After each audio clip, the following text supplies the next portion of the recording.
that when there's a rain delay and you don't know how long something's going to be, everybody just kind of has to go. Oh, hello, whoever just popped in at Fox 13. I'm sorry, that was hilarious. That was so good.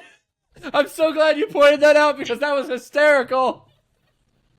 Ask them to join. Get a For mic. those who are not watching, Sean is in a sound booth at his work right now, and there's a little window on the door, and somebody just poked her head in and looked at him, peered at him like he was an exhibit at the zoo. And That was beautiful. This is what I get for recording at work. And speaking of getting the party started,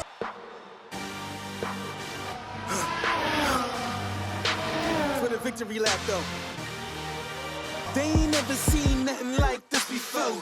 Lit the room when I came through the front door. Ask me if I stress overcome, what for? Train under trees, please pardon my sycamore. Touch burning sands, cross lands and stormy shore seasons in the year, yeah. Switch gears, we keeping haters in the rear. At the blood, sweat and tears and my goal so near. I see my victory so clear. I see my victory so clear. And today, we break through. And today, we break through. And today, we break through. And today, we break through. And today, we break through. Welcome in, everybody, to episode 76 of the Gridiron Podcast, the only podcast in the world that combines the grid of Formula One and the iron of American football. As always, I'm Sean Barie, and joining me along for this magical mystery ride is our bald behemoth holding down the fort up in Cleveland, Ohio, our resident NFL.com talent writer. You know him, you love him, you probably hate him because of his rankings that come out every week. It's Nick Shook. come at me, bro. Okay. Don't actually. Too many Okay. people didn't. Okay. And that's the voice of our Canadian queen holding down the fort in Kimberly, BC, Katie Caldwell. How we doing, guys? Friends. I'm so happy. It's been a minute since we've recorded. I've missed y'all, and I've missed our listeners. I'm really glad we're back.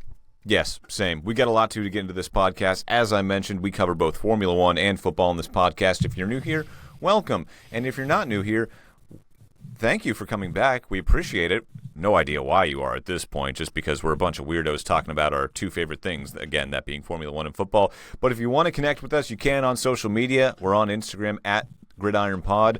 That's on IG at Gridiron Pod. And then if you're an OG, if you're an old head, and you want to get a hold of us electronically, but not on social media, we've got an email too, and you can hit us up there at thegridironpodcast3. That's the number 3. The Gridiron Podcast 3. Damn those other two. At gmail.com. We do love hearing from our viewers, our listeners. We love connecting with you. And go ahead and chime along in the chat as we go along here for tonight's podcast. Got a lot to get to. We're coming off the heels of the Belgian Grand Prix up at Spa-Francorchamps. And then also, guys, we are now in the middle of training camp for the NFL, and we're going to get into our first 2 division previews. We're going to do 2 a week up until the season starts, and we'll get through all 8. So we're going to preview the NFC, the Souths tonight. We're heading down to the South for the NFC and the AFC South divisions. Let's start, though, guys, in Formula One. Belgian Grand Prix. Man, was that something. That race happened. was ass. That cars drove on a track for an extended period of time, and at the end, there was a winner. And yeah. Anyway, moving on to the NFL now. I mean, Formula One is just one of those sports where there's always going to be some snoozers, and it's weird when they pop up at tracks where you don't expect a snoozer to happen, like Spa, which is such a demanding track and such a technically challenging track for these drivers. But yeah, it was a snoozer. Thankfully, though, Formula One learned from its past sins couple of years ago when the entire race was rained out in Belgium, and so we got like 3.5 laps behind a safety car and they called it a race. This time they never started the race. They never started the formation lap or anything like that. They just kept the cars in the pits, and there was like an 1.5-hour rain delay, so we were a little delayed, but we still got an entire race to go through. Your winner, Oscar Piastri, the world championship leader at the moment, extending his lead over his teammate Lando Norris, who started on pole, and then you had Charles Leclerc rounding out the top 3. What'd you guys think? Good time to take a nap? A little Sunday morning nap? Exactly. Wet weather race at Spa, and it couldn't have been any more boring. I was working training camp because it was back together weekend, so when I saw that the race didn't start on time, I was bummed, and then just put it out of my consciousness. Checked in on it one time, lap 22 of 44, Oscar with an 8-second lead, and I was like, no, this one's over. I'll come back to find out what happened later, because there's no use in watching this live. There was some use to watch it if you were named Katie Caldwell and you're a Lewis Hamilton fan. Yes. He had a hell of a day. He did have a hell of a day. The one bright spot among just a very boring weekend. Yeah, P16 to P7 was the climb. P17 to P7. I mean, it was, okay. And it was a great race for Lewis. I mean, it was funny though because it's a Ferrari picking off cars like Saubers and Racing Bulls and Haas and all those kind of back markers. Don't talk shit about Sauber. Not that there really are that many Podium back winning markers, guys. Not that there really are that many back markers this year. Like this isn't a 2022 Red Bull just cutting through the field. This is a 2025 Ferrari, which still is better than these cars. But what I wanted to point out is Lewis was able to make that leap because Ferrari, for once, on strategy, didn't screw things up. They put on the right tire at the right time, and that helped Lewis up into the points. We are checking. We are checking. Just do it. Just do it. I thought Katie got a little bit of a jump scare there for a second when hearing that Ferrari didn't screw it up. I know. Amazing. It's so rare. A good day for them overall. P7, P3. It's quality points for them. From where they've been. Yeah, from where they've been. Yeah, guys, I'll be honest with you. I'm more interested in talking about the sprint because Max Verstappen won the sprint. And Katie hates the sprint. And frankly, I want to hear Katie shit on the sprint because that's what I enjoyed watching this weekend. Hold on. Before we get to the sprint. Before we get to the sprint, I totally forgot that there was a sprint this weekend. I'm not going to lie. When I was watching qualifying on Saturday, I was like, oh, right, there's a sprint. When are they going to run it?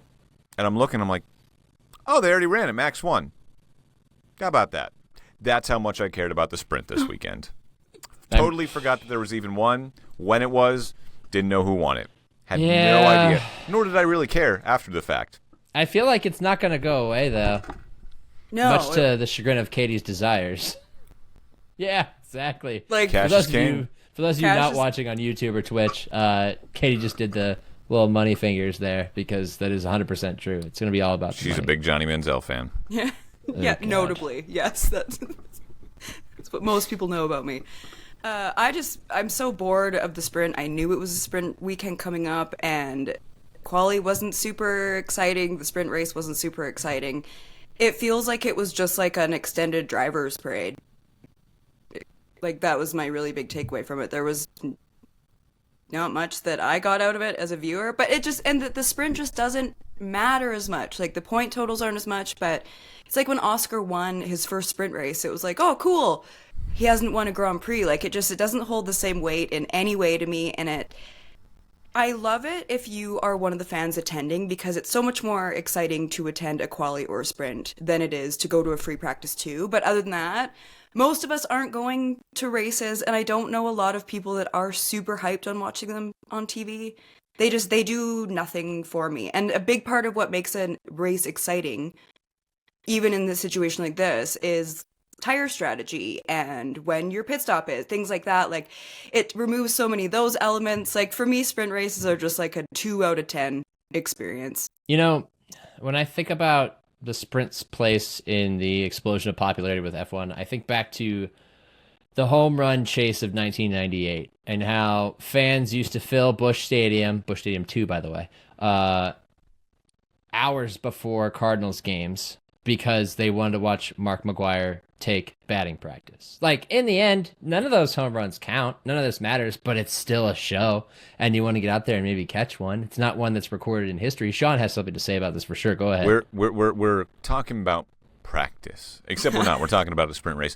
This just came off the top of my head. What would you guys say? Because in NASCAR, when they have kind of specialized races, not like a sprint, but they will go to different tracks and they have the Clash at the beginning of the season. They have an all-star race where they will race in heats. What would you think about that? Is it if we kind of made it like almost like a tournament style like sprint race where you had different drivers racing in heats to get to the next round? No, I hate heats. I hate stage racing in NASCAR. I think it has complicated the sport to try to not stage racing. I hate stage racing too, but I'm talking about like we only have like 5 cars on track at a time. You go through 4 heats and then the winners advance or whatever. Just something like that to kind of give us a little bit more intrigue. I guess. I mean, it's better than what we got right now. That's big swimming energy out of you, though. Thank you. Thank you. Big swimming energy. For those that don't know, I grew up as a swimmer for 12 years of my life. Yeah, the sprint was a bit of a snooze. When I found out Max won, went back to folding laundry. Like, it wasn't a big deal. I knew it would have no effect on the Drivers' Championship anymore. So, I mean, it is what it is. I'd be okay if the sprint went away. This is not an exciting show so far, guys. I'm just going to say that. The most exciting McLaren, guys, McLaren. Yay! The most exciting part of the whole weekend to me was just everything happening off track. Like, watching Nico Rosberg do a rain delay is one of the best things I've ever seen. Were you guys watching Sky Sports? No. I was asleep. When I found out the race was delayed, I went back to sleep, I'm not going to lie. So he crashed an interview with Brundle and Jos Verstappen, and he comes in so hot, and he goes, "You said Horner needs to go last year because he's going to destroy the team." And Jos kind of goes, "That was a year ago. I have nothing to say." And he goes, "Now you're quiet now." And he just totally went rogue on him, and Brundle's just kind of like, yeah, okay, like, he is my vote for, like, FIA president after this. And then... Because, like, you guys both work in television, like, when you're in a rain delay, like, it puts so much pressure on the commentators, the producers, directors, like, usually everything is kind of, you do this, and then you throw to that, but when there's a rain delay and you don't know how long something's going to be, everybody just kind of has to go, oh, hello, whoever just popped in at Fox 13. I'm sorry, that was hilarious! That was so good! I'm so glad you pointed that out, because that was hysterical! Ask them to join. Get a mic. For those who are not watching, Sean is in a sound booth at his work right now, and there's a little window on the door, and somebody just poked her head in and looked at him, peered at him like he was an exhibit at the zoo. And the funniest part is now Sean is frozen on the screen. That was beautiful. This is what I get for recording at work, guys. Oh, this is so good. In this very hot sound booth that has like no air conditioning in it. I'm sorry to wreck your train of thought, Katie, but God. No, that's okay. That was worth the quick pause. But the other fun part, anyways, as I was saying, like, you just have to fill the space because you don't always know how much time you're going to have. Nico Rosberg is the perfect person to fill space because he has so much context and such a relationship with Lewis Hamilton. So a new Brosadis pick entered the villa. We got to see one of Nico and Lewis on an ATV together, and then he's telling these stories about how they would have wrestling matches in their hotel rooms, and they would absolutely trash these rooms, and then talking about how Lewis, like, almost killed him on a jet ski, and he was a psychopath on there. And you're just sitting, because usually, you guys know this, I'm an F1 TV girly, and I was seeing the lore on Twitter, and I was like, I gotta switch over, because Nico was just doing the most, and it was easily the best part of the entire weekend. Oh. I feel like Nico Rosberg is one of those friends where you're like, hey, we're going out tonight. Should we invite Nico? No, man, it's not that kind of night. You know, I don't need 10 tequila shots tonight, man. Let's leave Nico sleeping. You know, okay, Sean, okay. I hate to say this, but I fear as though I may be that friend to you. No, it's different. He hesitated. It's different because back in college, you definitely were not that friend. Now, maybe, yes, because the last time I came to visit you, I think that's the first time in my life I ever went on what I would consider to be a bender.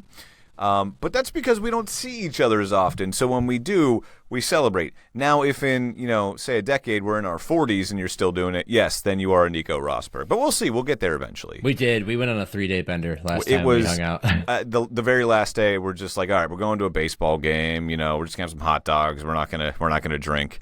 And then what happened? Came home at 1 a.m. and I had like a 5 a.m. flight. Yeah, we were out. It was Labor Day weekend, so we had the Sunday night to party, and we ended up on a rooftop, and I'm At like, one I gotta point- go home. I gotta go to sleep. I gotta pack. About 12:30 in the morning, Sean just turns and looks at me and goes, "Dude, I have to leave." And I was like, "Wait, why?" And he's like, "I have a flight." And I was like, "Oh yeah, here's the garage code. I'll see you next time." Yeah, I literally just Ubered home, back to We his got place. back. We got back. Sean had DoorDashed Winking Lizard buffalo wrap and fries for the second straight night. That tells you how the weekend went. Yeah, there you go. So Nick might be a bit of a Nico Rosberg. Rosberg. Yeah. Katie approves of the. You're right. This has been a boring show so far. Let's liven things up and talk about McLaren for the 100th millionth time. Lando Norris bottling the first lap again. Did we put that all on him, or did it have something to do with it being a rolling start in wet weather? I don't know. Oscar he just took the spot like it was nothing, like a hot knife through butter. Like he was tearing through tissue paper. He just drafted up to Lando, passed him like it was absolutely nothing. I thought you were saying there's something there, Katie. No, I don't know why they did a standing start anyways. Yeah. Rolling start. Or I mean, Yeah. sorry, why they did a rolling start and we didn't get a Yeah, standing start. I don't either. The track, I think, had enough grip to do a standing Right, start. It is how about confusing.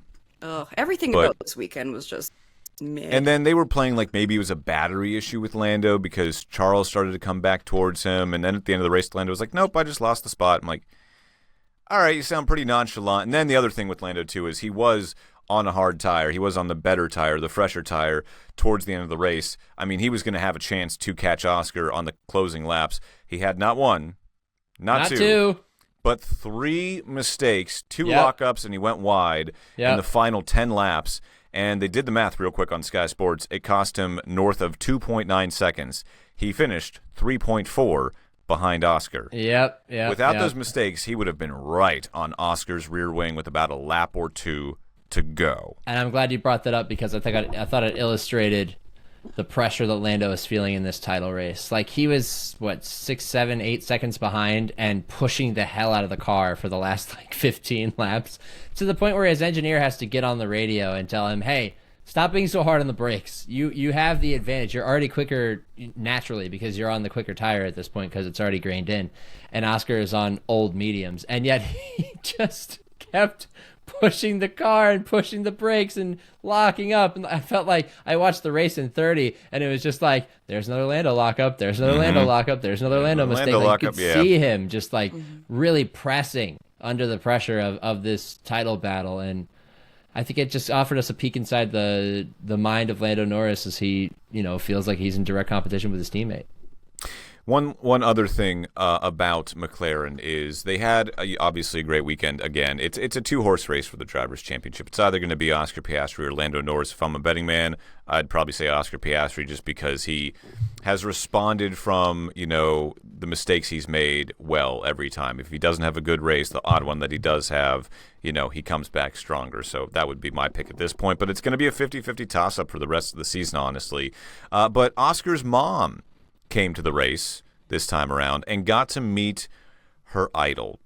No, not her son, who is probably going to be a world champion this year, but her other idol, Yuki Tsunoda of Red Bull. She has been on how many podcasts and online talking about how much she loves Yuki, and just the racing gods put it together, and Nicole Piastri met Yuki Tsunoda. It was so wonderful. I cannot believe they had not met in person before. I know, especially in, Australia or something like that. This is Oscar's 3rd year in F1, so it's kind of figure they would have, rubbed shoulders at some point, but apparently not. Go find the clips online. Truly They're beautiful. hilarious. She's wearing like a Yuki hat and posing for pictures. I'm like, ma'am, your son is a driver in Formula One. Okay, whatever. She's like, no, I love Yuki. No. No. It's my best Australian accent. For how monotone and emotionless Oscar is, Nicole Piastri, we love. She has so much personality and she's so bubbly. And like you said, she's on all sorts of podcasts and she always talks about her second son. It was so funny. I saw multiple photos of her and Yuki from this weekend. How many of her and Oscar? Zip. I didn't see one. Not one. She's got a house full. It's fine. We didn't need those. But yeah, her and Yuki together was really fun. With how just vibrant and lively Oscar's mom and his sister are, and then there's just stone-faced Oscar. It's great. He did show a little bit of emotion crossing the finish line in his radio message. You know, he actually kind of showed a little bit of emotion there.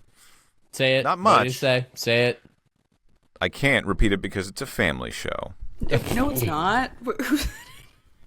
Not once in the history of the show have we ever presented ourselves as a family show. Nor do we want to. Fuck.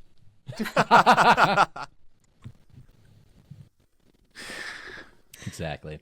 We have somebody in the chat. Albert, loyal listener, says, I'd love to know the current dog and him rating for Lando. Great question. What is his dog That's a good rating? one.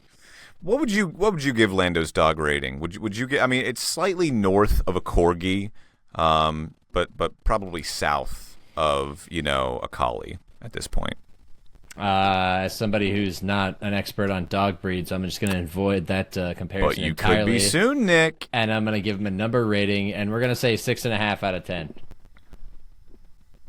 I'm going to say a beagle cross. A beagle mix. Okay. Yeah. Okay. What is that in terms of numbers? I don't know, but yeah, Nick's probably right about a 6.5. It's probably around a six. Yeah, 6.5. I feel like we're all He in really that dolls neighborhood there. himself up. He becomes Yeah. passable, but Exactly. most days. It's kind of like, yeah, I don't know about that one. I don't know. How weird was this weekend without Christian Horner? Honestly, Wasn't it strange to see Laurent Mekies be... The weirdest part was seeing, like, Christian has been very active on social media since getting fired, and he posted a picture on Instagram, like, the day of the race of him riding a horse, and he was like, different kind of horsepower this weekend. God, I hate I'm just like, that's weird. You're making it weirder, dude. You're making it weirder. It wasn't weird to not have him because the focus hasn't been on him or Red Bull this year because it's been on McLaren. But that was the weird part, seeing, what he was tweeting and what he was posting on Instagram, like, during the race. Oh, I still thought it was just so strange because it would just be like if Toto wasn't there. Like, we only know F1 and Red Bull with Horner. It was just really weird. Like, one thing that really stuck out to me was when he was asked about Yuki, and he acknowledged the team's mistake, and he was saying, this is what we could have done differently. And, like, you know what Horner would have said? Max was brilliant, and then, Yuki was unlucky.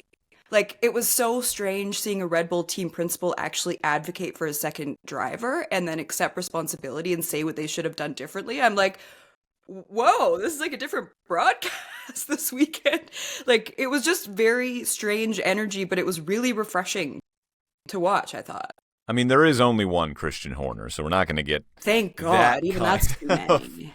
that kind of energy back in the paddock. Katie, Especially not a Red Bull. are you coming over to the dark side? Is that what I sense here? Are you coming over to the dark side? It definitely makes me hate Red Bull less. Like, Okay, Horner was all right. like one of the big We'll take reasons. that. 'Cause now that I've Doesn't started make her warming like up- Red Bull. Just hate them less. That's All right, she important called to them because She called them kind of cute. All right, cool. Darth Sidious is still in the garage. Well, I love Yuki. Man, are we all sorting this out in real time? I've started to really warm up to Max Verstappen. I like Laurent. I hate Horner. He's gone. Am I liking Red Bull right now? You hate Helmet Marco until was I he's about hate to gone. say- Helmut Marko. I just said and Darth I hate Jos Sidious. Verstappen. Thank you for bringing me back. Yeah, down to I'm like, earth. no, Katie, Thank you're you. forgetting Helmet and you're forgetting Yas. They're still there. Thank you so much. I just There you went go. to a really dark place. Yes, welcome back. No, you just, you may have lost yourself for a moment. That's my fault. I led you down that dark path. Hey, As we Sean needed said, to go there as well. I'm the Nico Rosberg of this show, so, it is what it is. Just throwing wrenches into things, bringing us right back down to Nico earth. Rosberg. Nico Rosberg. Oh, boy. Yeah, the more I think about it, Nick, yes, you are kind of a bit of a Nico Rosberg. Let's move on over from Spa to Hungary. Racing this week, final race before the 3-week summer break, the Hungaroring, which is just, another racetrack where we don't get very good races. Had a decent one there last year, but it's all about who starts on pole. So, guys, let's go through some race predictions now. Let's give everyone our top 3 for the Hungarian GP. Nick, go first. Nick, yeah, go first. Chivalry's dead. Monaco without the walls. Lando Norris P1. Back and forth the title race goes. Oscar Piastri P3. Max Verstappen P2. There you go. That's not how numbers work, Nick, but I'll take it. I was never good at math. Katie? I'm going to say P1 Charles Leclerc. I think he's he's inching up there. The Ferraris are looking less bad. P2 Max Verstappen, P3 Lando Norris, and then something weird happens with Oscar. There's like No. there's a big distance between the Ferraris aren't looking that bad and like them winning a race. Yeah. I feel like there's a big gap between, they're not looking so bad right now, too. Yeah, they are going to start on pole and win this race. I agree with you, Nick. I think Max is going to have a bit of a bounce back. He likes these tight corner tracks. He likes these tracks that, it's not just flat-out speed. Red Bull's car plays into that, so does his driving style. But I will agree with you. I'll take Lando. I'm going to go tit for tat there. I'll go Lando Norris, P1, Max Verstappen, P2, Oscar, P3. I'm sorry, I can't stop thinking about that person poking her head to the wind. Who was it this time? I missed it. People just keep passing by. I very can't hold funny. it back. And the thing is, too, you can't see, but, like, I am in, like, the back of an office, and there's just this, like, little, like, 8x8 door with padded walls. Is that just where you do your VO? Yeah, this is an editing booth, so, like, there's a computer behind me for editing video and stuff. I'm watching the Rays game right now take on the Yankees. My desk is back that way. Who peeked their head in this time? Was it a man or a woman? It wasn't a peek as much as a pass, and that alone Why? just made me laugh. I'm going to slide my chair over, so, like, we're just blocking the door. We don't need you guys. Okay. No, it's good entertainment. And Just don't- we're gonna post the screenshots of like people just like peeking in. What's going on in there? Just don't worry when you just see me kind of holding back a smile at some point during this show. I was holding back too, Nick, and then you were making me laugh. I saw the engineer back there, and then I saw the engineer didn't pay us any mind, but then our cleaning lady, she was the one that was like, huh? And I feel bad because I'm not letting her do her job. Oh no, the trash can's empty anyway, so we're all good. She's so nice. Sean, was Norverpia your pick? Yes, Norverpia was my pick. No, that was We haven't- mine too. I know we haven't gotten a lot of Norverpia this season, but I think we're going to get one here for Hungary. And of course, because I can just see the way that like the story arc is going to kind of work itself out. Oh, Oscar got Belgium. Lando won the last race before the summer break. Is the title chase heating up? Is it about to switch around? I think I can just see that happening. So that's why I'll take Lando Norris P1. Let's move and shift gears from F1 to the NFL. We are now fully entrenched in training camp. Nick is like he's not frozen. He's closing his eyes, going to his happy place like Happy Gilmore. I'd like to take a nap right now, personally. Because as our NFL.com talent writer, Nick loves training camp. He loves it. It's his favorite time of the year. Nick, give us some storylines. What are you following, man? What am I following? I'm following everything that comes from every camp, including the fact that the Colts are in a bad place right now at quarterback. Oh, Yes, my they are. God. It's very bad. Anthony Richardson and Daniel Jones combined to go 9 for 28 in Saturday's session. Things are looking great in Indianapolis right now, let me tell you. It's just a lot of hyper. Actually, speaking of mid-off, Cam Ward admitted today that the Titans' offense is, quote, very mid. He actually said that. He said, our offense right now is very mid. Love it. I mean, you can't be critical of yourself. It's better than like all of these just kind of normal sound bites from camp, like, oh, the offense is doing great, defense is doing good, we're very excited. He's being honest. And also, show me the lie. Like, the Titans are right. Our big offseason acquisition, Tyler Lockett. Okay. Yeah, they I lost see where this is Treylon going. Burks. Easy. Yeah, sorry, Katie, but everybody ages out eventually. Treylon Burks suffered a broken collarbone. The Titans waived him. Predictably, nobody picked him up. He is reverted back to their roster and has been placed on IR. When he's healthy, they're going to release him.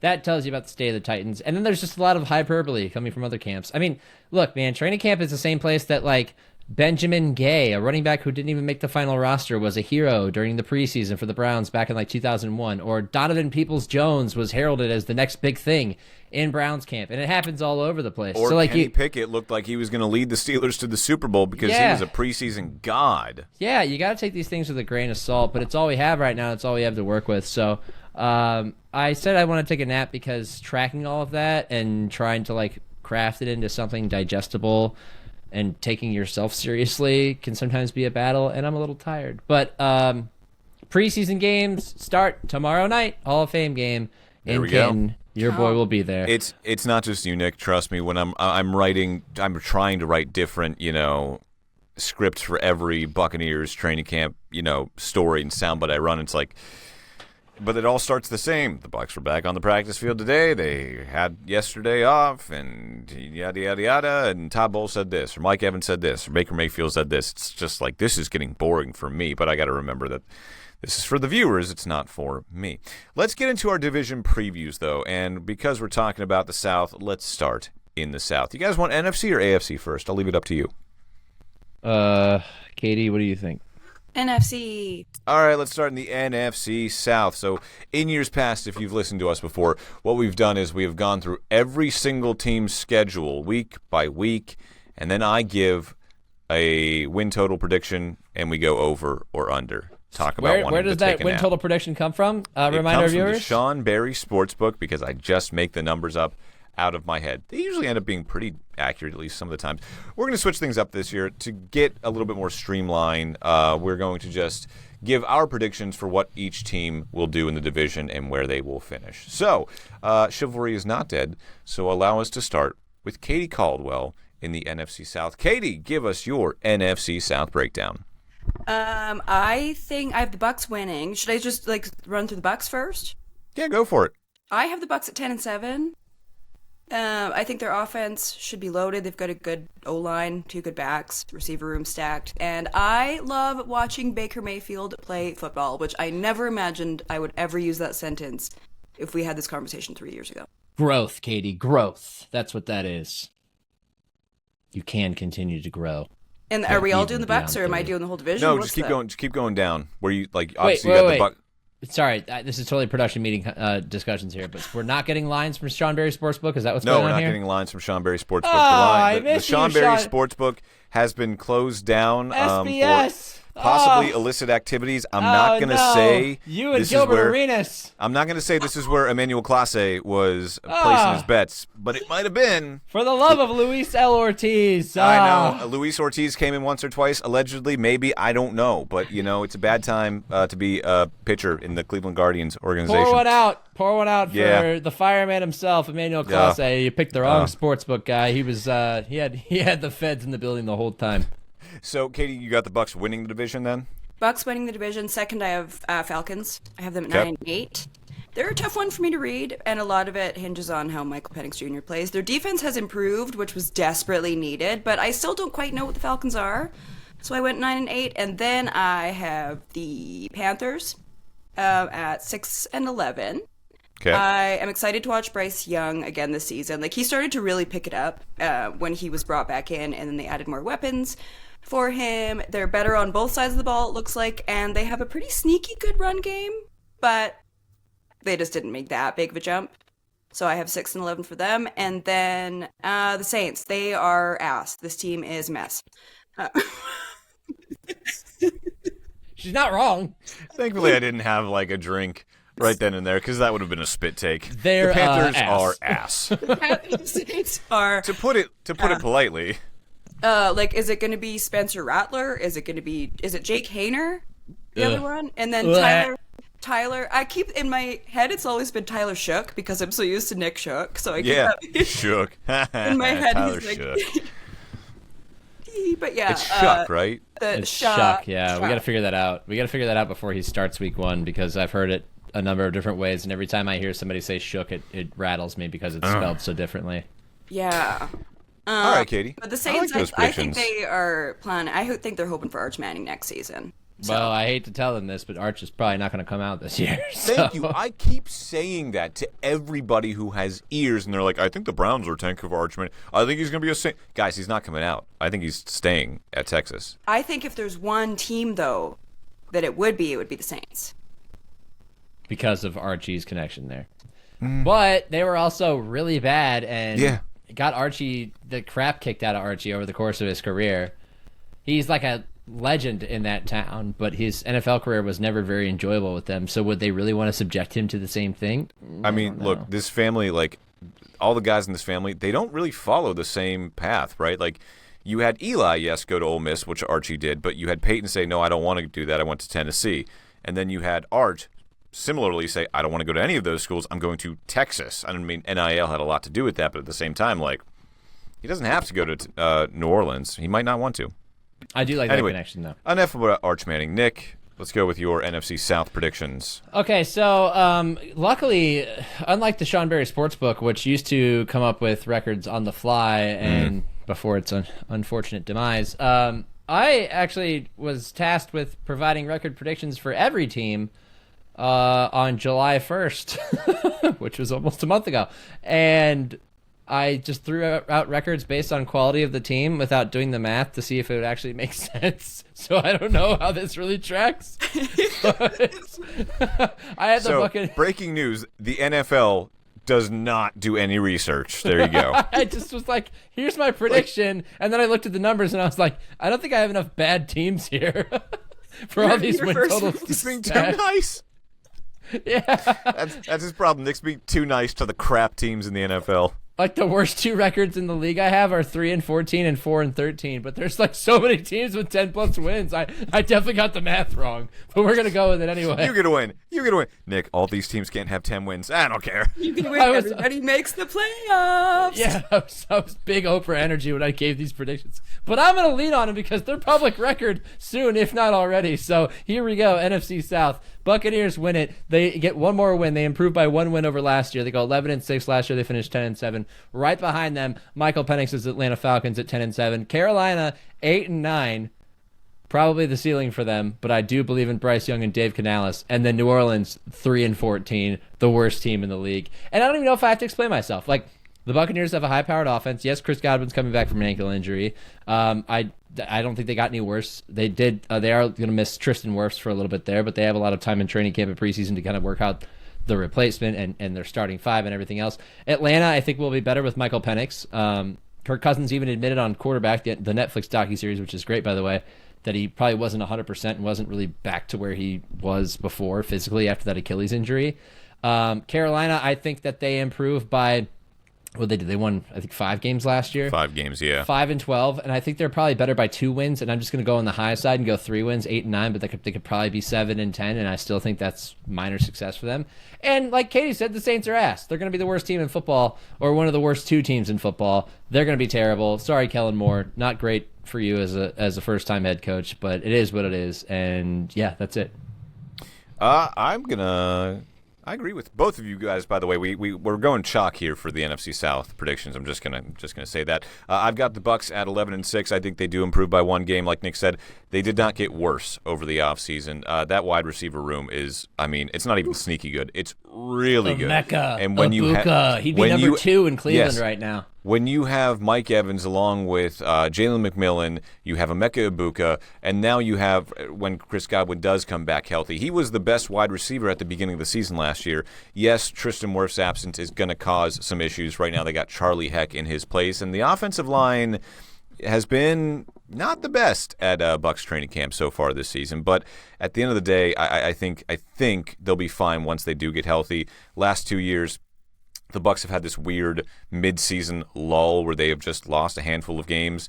2 years ago, it was on merit. Last year, it was because, I mean, they were so depleted, both on defense and on offense. Their leading receiver was, who was it? Miller? Well, I forget his name. Scotty. No, not Scotty. Another Miller. Ryan Miller. Thank you. Exactly. Like, that was your leading, receiver was Ryan Miller for like a 2-week stretch. So that's bad. But I do have the Bucs at 11-6. They are going to 5-peat as division champs. Then I got the Falcons at 9-8. Decent roster. I don't know what Michael Penix Jr. is at this moment. But I also think that, he's going to be under a lot of pressure. I spoke to him a couple of weeks ago, and he said, I'm calm before the storm. All right, so he's calm, he's ready to go, but you still have... Wait. You can't mention talking to him without also mentioning what he said about your voice. He said I have a great interview voice. He did. That's so kind of him. Love that. I was literally asking him about how the team rallied around him, and he stopped me. He's like, you got a great interview voice, man. I was like, thank you. That's the boost I needed today, Michael Penix Jr. So I'm a Michael Penix Jr. fan now. That being said, you're right, Katie. They did get better on defense, drafting 2 edge rushers, but they're going to have to play, really good rookie ball to improve that defense. So I'll give him 9 and 8. And I mean, maybe if Penix doesn't step up to the belt, you have Kirk Cousins right there. So we'll see what happens. I've got the Panthers, Nick, also at 8 and 9. I'm a big fan of Dave Canales. Of course, he came from Tampa. He is a people person. He is a motivator, and we see what effect he had on Bryce Young. He had to bench him to do it, but, I mean, there wasn't a more consistent and better quarterback down the stretch last year than Bryce Young. I think 10 touchdowns to no interceptions down the stretch, almost beat the Chiefs. So, yeah, I'll go Panthers 8 and 9. And then I got the Saints, Nick. I got them at 2 and 15. Woo! They are, to quote Katie, they're ass. I don't even need to explain. I don't even know what they're doing down there. Maybe they are trying to tank for Arch, but ass for Arch. That sounds like a bad strip club special. It really does. I would show up for that. I think we just found our clip for this week's short. Come on down to Secrets for Ask for Arch Night. I can even show you on my notes. I've got the S in Saints crossed out because they're going back to the Aints. Oh, nice. Yeah. Let's move on to the AFC South. Moving on to the AFC South now. Let's go reverse. Nick, let's go. You first. All right. Well, by the way, I think I overshot on the Falcons by a game because I remembered they have 2 rookie edge rushers, one of them being James Pierce. They spent 2 first-round picks. I don't know about that. All right, the old AFC South, a.k.a. the least inspiring division in football. Well, you have the Houston Texans. Both Souths are pretty uninspiring. Yeah. I mean, the Bucks could. I'm saying this. The Bucks could surprise people this year. Like they should be someone's dark horse pick. But anyway.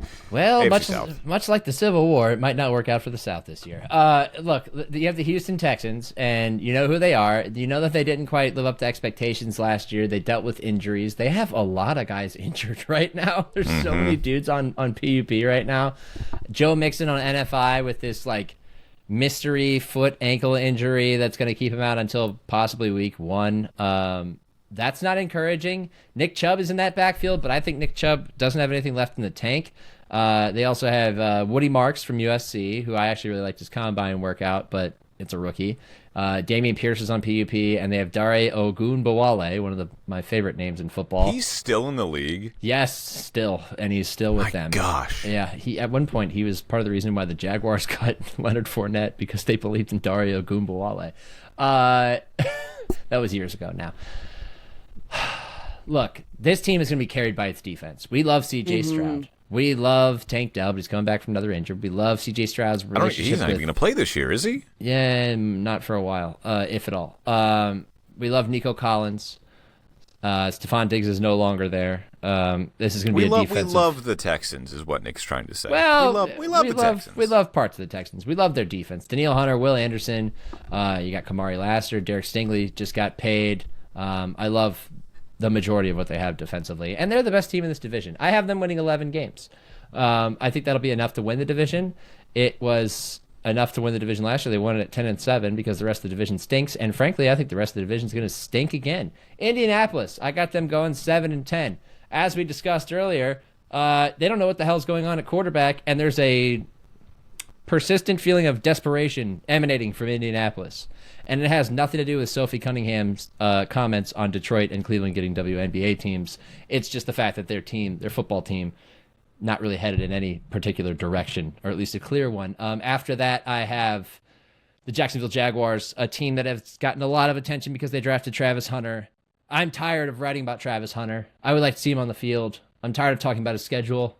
Okay, I've been doing it for like 3 weeks now. But Nick, I don't think you understand. Like Travis Hunter, he's going to play on both offense and defense. What? This is the first time hearing of it, Did Sean. you know that, Nick? Like what? I don't know if you know this, but the Jags have said they're going to play him on both offense and defense. Yo, I mean, that's crazy. Are you saying he's the Shohei Ohtani of the NFL? I'm saying like he's going to play on both offense and defense. You know, guys, hey. Crazy, right? This is the first I'm hearing of this. What even is breaking news? Time, bro. Like, that's a couch, right? And this is a love seat. I can't even sit on it if I'm not in love. Like, it's that type of stuff. Okay, so the Jags, I got them going 6-11. I don't believe in Trevor Lawrence's ability to stay healthy. Liam Cohen, the latest offensive coordinator to matriculate from Tampa to another team, goes to the Jaguars, as the head coach. We all remember his creepy "Where's my hug" energy Duval comment at his opening press conference. Yes, not fun. And I think that unlike Dave Canales, energy. It's the worst kind of energy to have. Just so all of our listeners are clear. I think I credit Katie with that for sharing the tweet that said that. Great clip. Not going to inspire me to believe in them. It really comes down to Trevor Lawrence. I just don't think that, like, Dave Canales did a hell of a job in Tampa and is a guy who proved that he could be a good head coach, or at least has a great offensive mind and can inspire players, like Sean said. I don't see the same from Liam Cohen. And I don't think he's going to have that effect on Jacksonville. They also need to figure out their running back situation. They pumped up Travis Etienne in the offseason, but there's like pretty persistent rumblings that they could trade him. He's not getting first-team reps right now. Tank Bigsby is. Tank Bigsby outgained him last year. They drafted Bashal Tutin, a guy who lit up the combine with a fast 40 time. You just made these names up. No, that's a real name. It's a real name, and I know his agent, so it's definitely a real name. But I would say that they go 6-11 and they fail to meet the expectation, and then they are still the Jags. And, well, Tennessee, they went 3-14 last year. I think Cam Ward's worth 2 more wins. They go 5-12 with an offense that hopefully climbs itself out of their current mid-off that they're stuck in. Even that Katie, would you like to go next? To say mid-off. Mid-off. I'm too old to say that. Hey, please don't say that in front of your elders. The Texans, I have 10-7. This is one of the best defenses in the league. Nick, you talked about that. I'm not certain what we'll see from their offensive line, so I don't really know how CJ Stroud's going to do this year. Just because supposedly early in camp they have not been good, but that was before they put the pads on. But they've just been throwing shit at the wall and hoping it sticks. So I that's agree what with it kind of feels like. They're So we're not sure what we're good going to see before the pads even come on. Yeah. Yeah. And then Jags, I have 8-9, but then that almost feels too high. I hate this division. I wish we could just abolish the whole division. It's just like I'm bored talking about them. I'm bored watching them. I don't mind their defense. I don't love their secondary. I don't love their interior D-line. And Trevor Lawrence is like sneaky becoming like an injured quarterback. Like he had that pretty intense concussion, and yeah, I just don't care about the Jags. The Colts, man, what a mess. Like, I was looking at their roster before we did this, and it's not that bad. And I didn't mind their free agency and their draft, but they're a mess at the quarterback situation. Like, if Daniel Jones is your best quarterback, that's a nightmare. Anthony Richardson, I just don't think he's that guy. I don't know. Who knows? I hate this division. And then the Titans, the most forgettable team in the NFL. Their defense is decent at best. There's so many holes on this team. I think they're just like at least one more year out before we're even talking about them in any sort of competitive sense.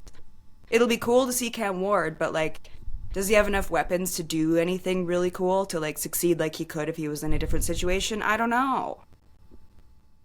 That's it. All right. 5-12 for the Titans, but even that feels generous too.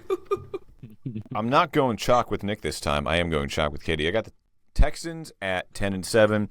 Everyone said CJ Stroud had a sophomore slump last year, which, I mean, maybe is true to some degree, but like considering how many weapons were injured on that team, it's going to be a while before we see Tank Dell. What do they have in the running back room? You're right, Nick. But that defense is lethal. So I got them at 10-7 winning the division. They're the best of a bad bunch. And they're the best of a bad bunch by far because the rest is pretty bad. I've got the Jags at 7-10. They get 2 more wins under Liam Cohen. Nick, I'm going to kind of agree with you a little bit. I think here in Tampa, having covered both of them, I think Liam Cohen was the better offensive coordinator. He was the better offensive mind than Dave Canales. Now, everyone's going to say, but Dave Canales resurrected Baker Mayfield's career. I think that was more Baker than Dave Canales, but I think Dave Canales had a hand in that because, as I said earlier, he is a player's guy. He can motivate you to do different things. I think Liam Cohen is more of the X's and O's. In fact, he even gave Trevor Lawrence a 100-question test before training camp started to test him on the offense to make sure he knew what he was doing. And Trevor Lawrence even said day one he got an 85 on it. So B's get you to 7-10 overall. If Trevor Lawrence can stay healthy, I think this is probably the ceiling of the team, 7-10. If not, we could be looking at another very forgettable year in Duval. And as always, Jags fans, no one cares. No one cares. Literally no one cares. Moving on, I've also got the Colts at 7-10. It's a good roster. It's a good locker room.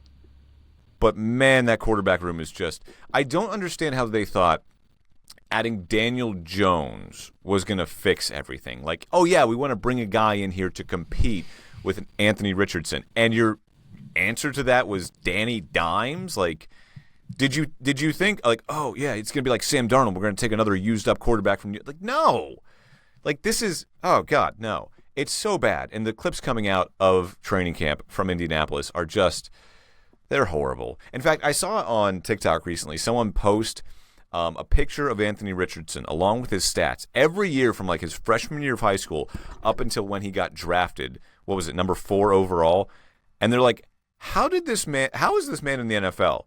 Like, at no point did he ever post any kind of stat that was, like, acceptable of a first-round NFL quarterback. He just looks the part, and the Colts fell for it. But the potential, Sean. But the potential. Exactly. I think Anthony Richardson is a freak athlete with a really good PR agent. So I got the Colts going 7-10 in spite of Anthony Richardson and Daniel Jones. And then I got the Titans. Look.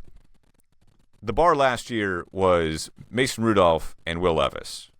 That's an easy bar to clear. I think Cam Ward clears that bar, but not by much. I've got them also, Katie, at 5-12. Hey, that's where I had him too. Sean, would you like to unpack your comment on the Jags one last time?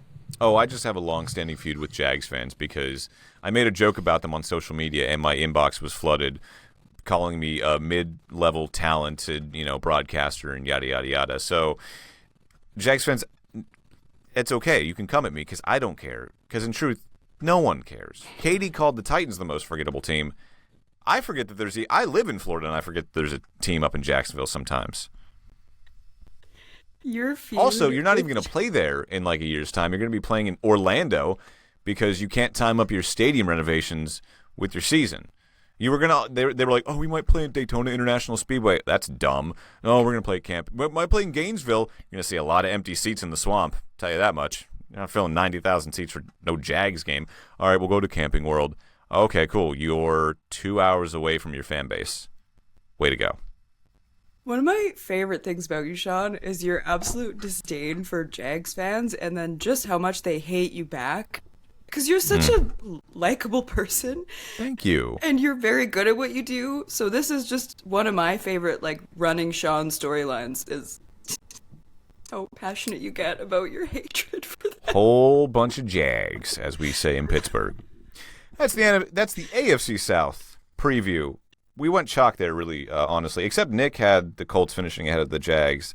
I feel like those two teams are pretty interchangeable at this point. It's like you guys said, a giant mid-off. Like just thank God for the Texans because for the side of ugh. I will say, I don't like the hate that I still see on national outlets about the NFC South. They're like, pretty much the same. I've heard a lot of people like, that whole division is mid. It'll probably be the Bucks, but everyone's pretty mid. I'm like, no, the Bucks are pretty good. Remember 2 years ago, they took the Lions, They took the Lions to the end of that NFC divisional round game and were within a breath of the NFC title game. Last year, injured and just couldn't deal with the shooting star that was Jaden Daniels. But I think the Bucs will make some noise this year. The rest of the division, yes, a little bit mid. I'm at least excited to watch the Panthers this year. I am too. Yeah. I gave them, my record was way too low because I said a bunch of nice things and positive things about them. And then I was like, that gets a 6-11 for me. Like, no way. They get 8 wins for me. I'm changing my answer. You guys inspired me. Okay. Yeah. I like it. I think that is the ceiling, though. But I am interested to see the growth of Bryce Young. Mm-hmm. Of course, he could fall back down the other way. We don't know. But I think Dave Canales is a good coach for him. I think he's the perfect coach for him. So, all right, that's our South Division previews. Next week, we'll come up with another division. I don't know which one yet. Let's go with the Wests. How about that? Great. Sure. We'll go completely other direction. We're going to preview the NFC and AFC Wests. Programming notes at the end of this podcast. This has been episode 60, or No, sorry. 76. This has been episode 76. I almost said 67. Episode 76 of the Gridiron Podcast. As always, hit us up on Instagram at GridironPod. That is on IG at GridironPod. And then via email at the Gridiron Podcast 3. That is the Gridiron Podcast number 3. Damn, those other other two. two. At gmail.com. Thanks so much for listening, everybody. For Katie Caldwell and Nick Shook, I am Sean Barie. We'll see you next week after the Hungarian Grand Prix. Why am I saying Hungarian? The Hungarian Grand Prix. And we'll preview the West divisions. Until then, live life in the fast lane. Sean still hates you, Jags fans. You always will.